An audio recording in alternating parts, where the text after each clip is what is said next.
What's up, guys? I'm SaltEMike, and this is your Star Citizen Week in Review for August 18th, 2025. 4.3 is now live and went live on a Saturday for some reason. The new Kruger ship, the Wolf, is pretty cool, but how practical is it? And CIG, they didn't apologize. They gaslit us again. All that and more on today's Week in Review.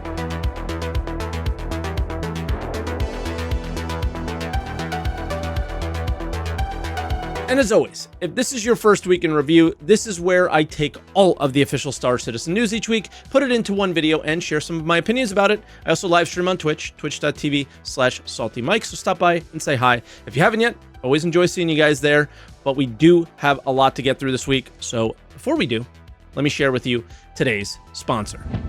Thank you to Manta Sleep for sponsoring this video. Manta Sleep just dropped a new version of their already amazing Manta Sleep sound mask. This is the most comfortable Bluetooth sleep mask in existence. It has ultra thin Bluetooth speakers that are specifically designed for side sleepers like me.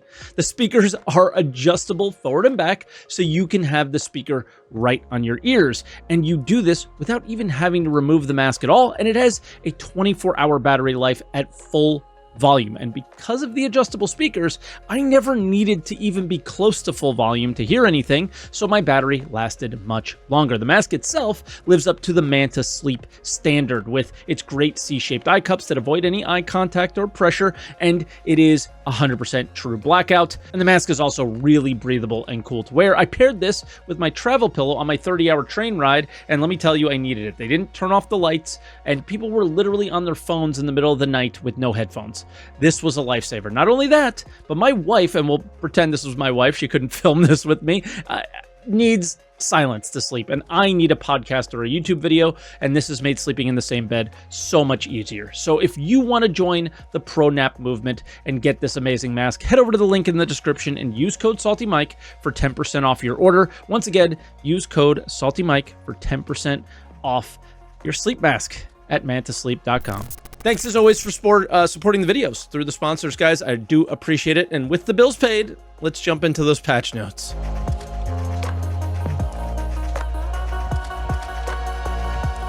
All right, nothing on Monday. We start out with our patch updates on Tuesday with a 4.3 PTU, and we'll start with testing focus, where they reduced the audio fidelity because they were getting a ton of crashes related to audio. They also say they had more freight elevator repair stuff, but the side effect is cargo can be deleted, and there's no way to tell in the PTU, right? It has to go live to find this out.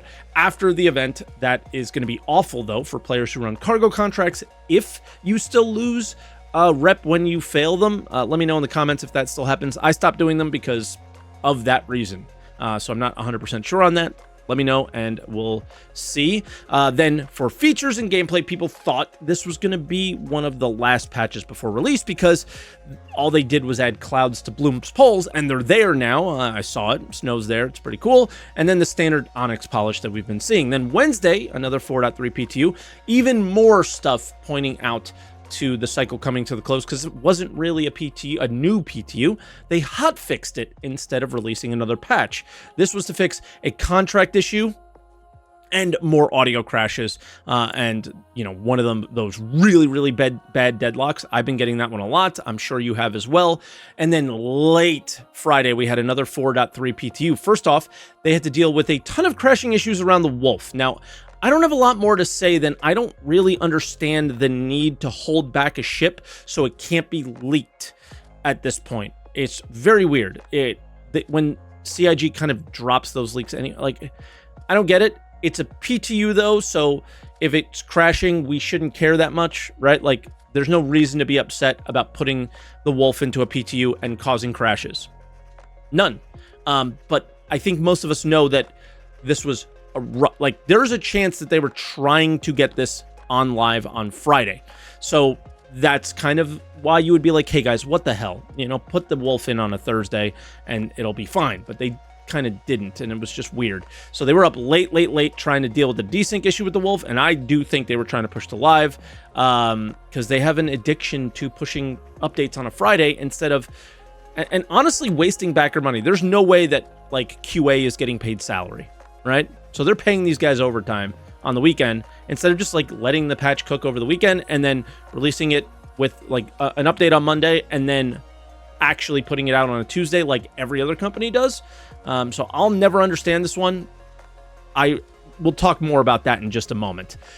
Let's chat about the Wolf for just a second. I enjoyed it. It's fast, it's maneuverable, and I have to admit I was wrong when it came to the ship being dead on arrival when I reacted to its initial video and stuff. They balanced the bespoke guns well enough to consider using it in PvP, I think. I don't know if I would use it in PvE, not PvP, because it has no survivability. The guns have decent bullet velocity, so you can be decently accurate.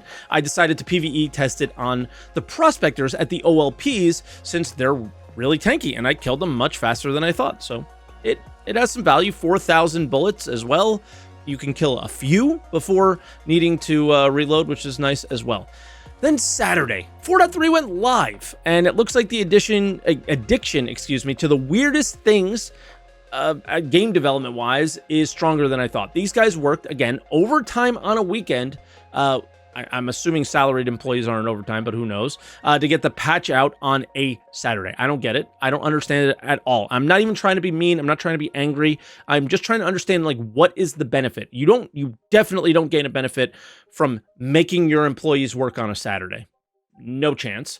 Like, we've already heard stuff about CitizenCon last year with stuff like that, right? Why are they still doing this? I don't get it. The ship's already on sale and it's doing really well, so it can't be ship sales. So I think that's what a lot of people assume, but the ship's already for sale and people love it. So I'm not sure. The only thing that can happen is the patch drops and it goes well, which it would have on a Monday or Tuesday anyway, and you don't piss off your employees. And then the only other option is it drops and it's horrible because you rushed it. So how did it drop? I saw quite a few complaints in my Discord, at least, but that was right when it launched. So that could be why, right? Everybody's jumping in, issues happen, so on and so forth. But that also means that over time, those issues are probably going to show up as well, right? I played a little bit before recording this on Sunday morning, and the first thing I did was the intro for the resource drive on a fresh account that I never did it on, and it worked fine with the little hiccup that you usually get when you first open the terminal, but that was it. I also did the initial ASD mission, and things seemed to be working just fine there as well. Other people were talking about inventory issues, where items were duped, like, insanely. I don't recall having 220 script, but that's not a crazy amount. So that's the only thing that I thought was weird in my inventory. Nothing else looked duped.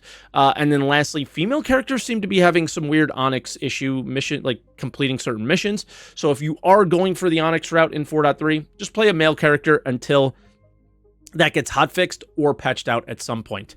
Also, there was a launcher update, so not much out that sticks out to me, right? It's just the usual fixing a few issues. And yeah, just you can also log in with third-party sites now, like Google, Twitch, things like that, which is pretty cool. So that's all we have this week. 4.3 went live on a Saturday, and yeah, we're just going to have to see how well this releases we can review next week. So get subscribed, I guess, because yeah, it's got to sit for a little while to see if these fixes actually worked, and it was worth rushing this out, I guess. And with that, let's move into roadmap updates.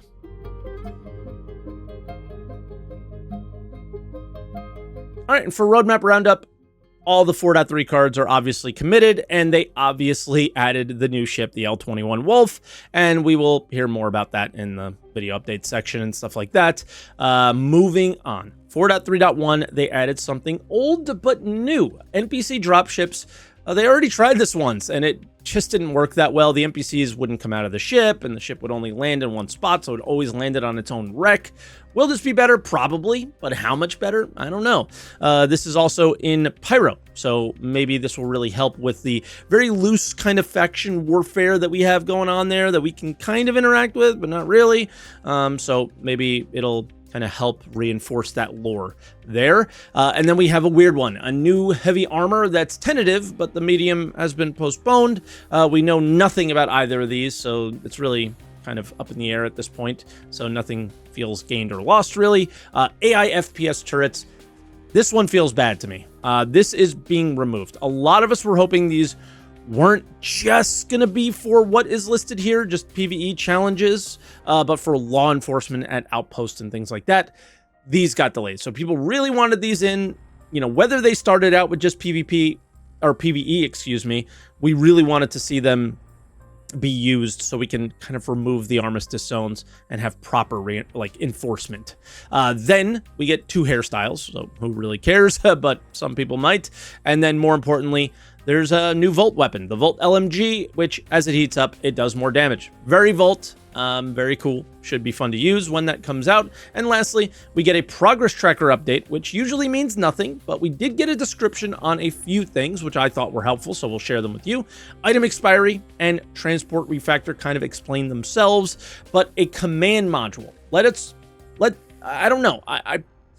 This could mean the introduction of the Drake Ironclad may not just mean that we're getting another cargo ship, but it could be possible that it comes more fully featured than we initially thought. And the Caterpillar was mentioned being done here as well. So that's kind of cool. But that might mean that we get more ships like this as well, because it's just 2 for right now. And that's the roadmap update. Not too much there, but let's jump into video updates.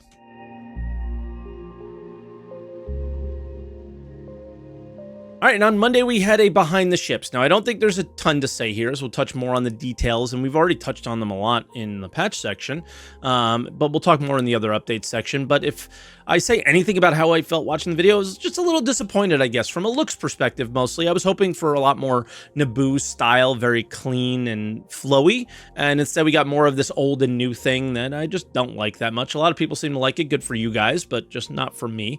And the space thing, or the keel, is just super weird, and I just hate it. I hate it with a passion. And then we had an Inside Star Citizen, and this was called 4.3 Patch Report. And I want to talk quickly before I start. I'm sorry for just how mad I was in my React to Live. Nobody is going to listen to issues that I have if I'm just going to be irate, right? So I hope this breakdown is a little bit more constructive, and yeah, but I'm not going to delete the video or anything like that. It happened. I'm not going to hide from it. I'll apologize. And that's about it. No gaslighting needed, but we have some incoming. And I guess we'll start out with the intro of the show. And this is what set the tone for those frustrations that I had. You're here. I'm here. We got one take. Let's talk about the elevator in the room.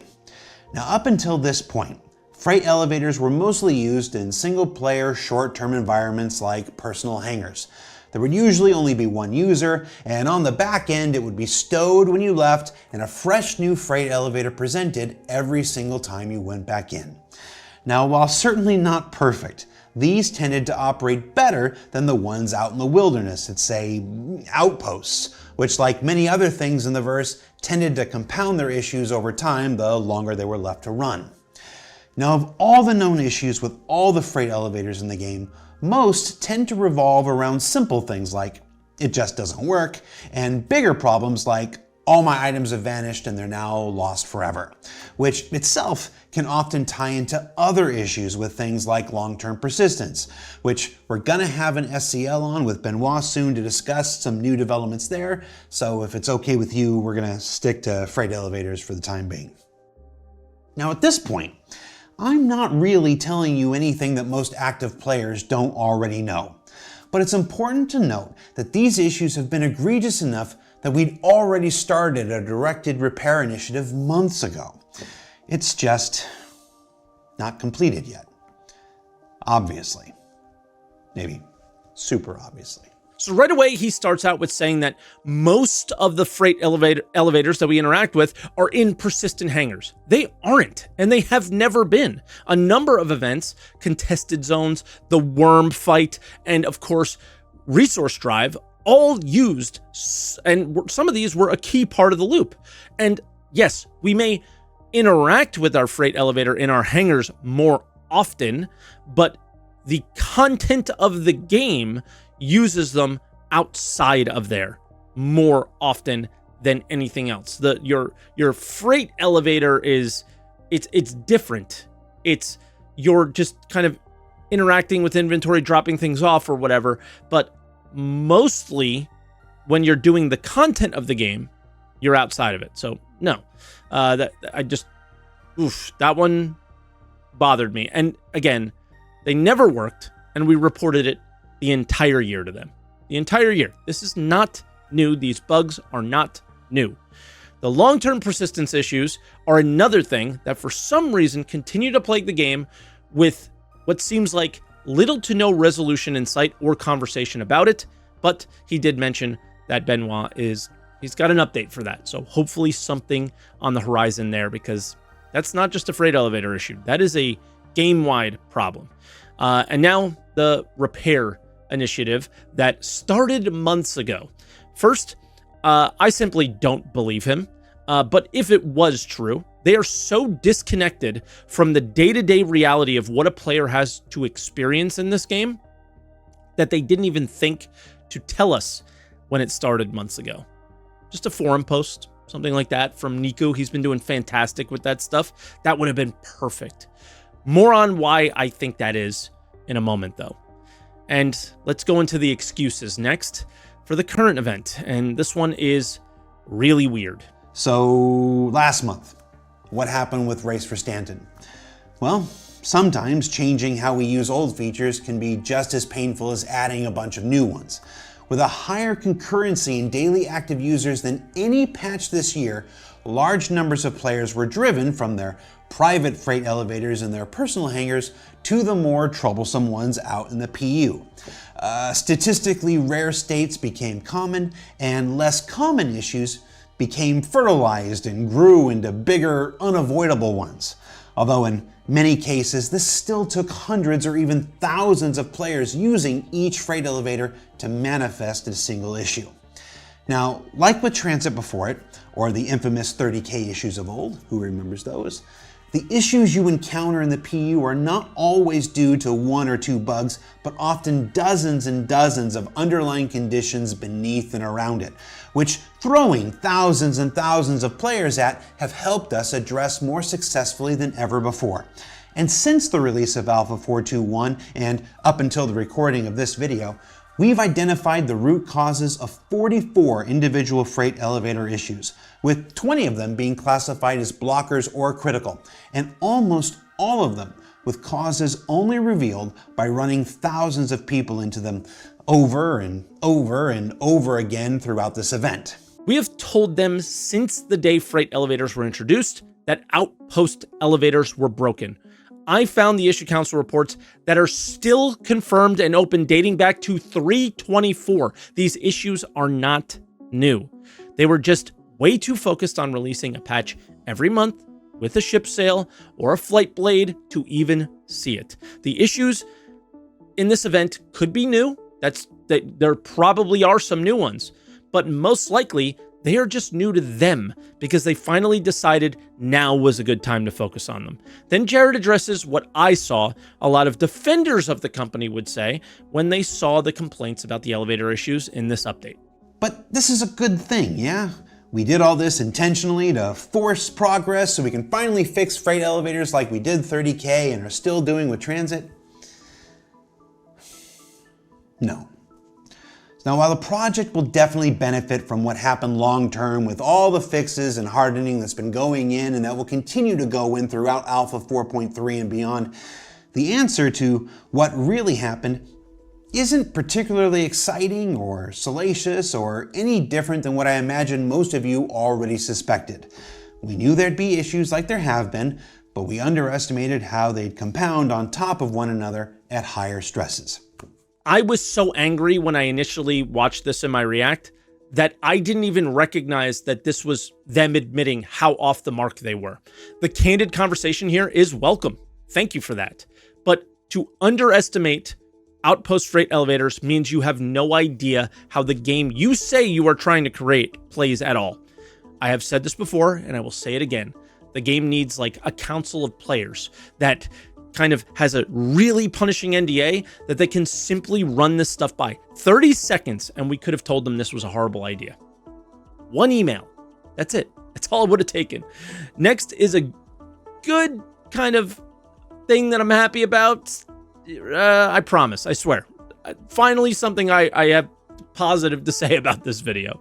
And with this new Onyx Facilities content drop being spread out over multiple releases, we're going to continue taking the time to improve existing experiences along the way.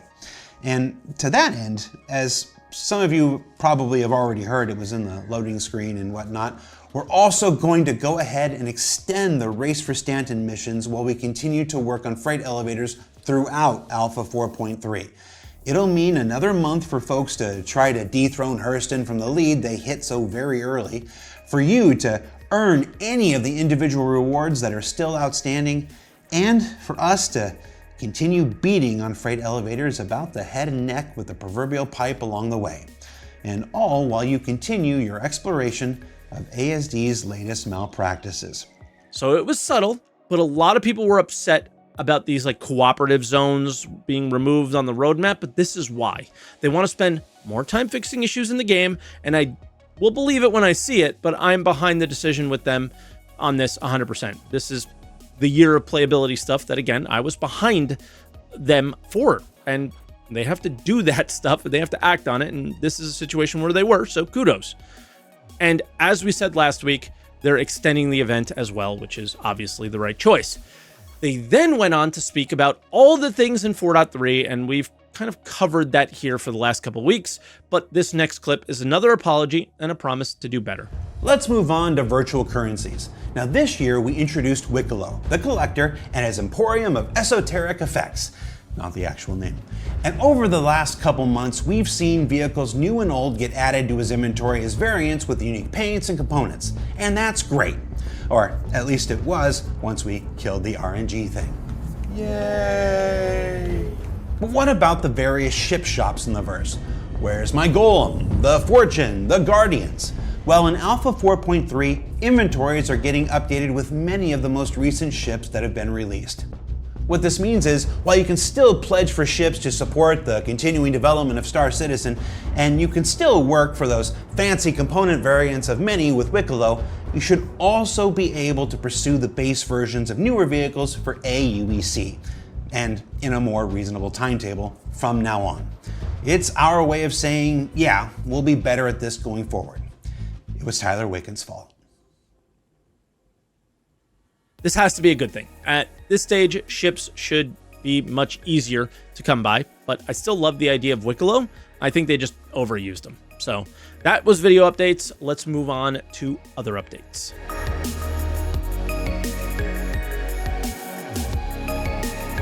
All right, as always, we start out with the sneak peek, and it's not much of a sneak peek this week, as it is a similar image to what we saw in the roadmap update. But yeah, this is the Vote LMG, which of course we now know will be in the 4.3.1 patch. Then the Wolf sales. So this thing's been teased for a while now, and like all sale pages, it's very role play until we get to the paints. And I have to say, there were not a lot of them that I like personally, and yeah, the price comparatively to the other ships in its class, $90 to $100, is good, I guess, but I think it's very obvious to wait and get this in game, as we kind of know the price of ships like this are going to be easy to come by for in-game purchase.